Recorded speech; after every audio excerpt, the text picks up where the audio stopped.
જય માતાજી મિત્રો, તો રોડની જેમ આજે આપણું ટિફિન આવી ગયું છે દુકાને. ચાલો ફટાફટ ખોલીને બતાવી દો આજ જમવામાં શું બનાવેલું છે. સૌથી પહેલાં આવી ગયું મેન ટિફિન, ત્યારબાદ આમાં ચમચી અને 2 રાસબરી, બરાબર. ચાલો તો ફટાફટ ટિફિન ખોલીને જોઈ લઈએ. હા, તો આપણું ટિફિન ખુલી ગયું છે. ચાલો એક પછી એક ખાના જોઈ લઈએ. સૌથી પહેલાં આમાં છે એક મરચું, એક ડુંગળી, બરાબર. ચાલો આ ખાનું જોઈ લઈએ. આમાં છે રોટલી 4-5, બરાબર. ચાલો આ ખાનું જોઈ લઈએ. આમાં છે કાકડી, બરાબર.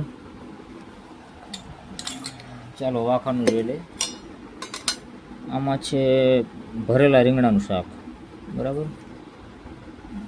તો આ થઈ ગયું આજનું જમવાનું. અને આ છે આજે ગોપાલનું દહીં, બરાબર. આજે અમૂલ નહોતું એટલે ગોપાલ લીધું. આ થઈ ગઈ રાસબરી. ચાલો મારી સાથે જમવા.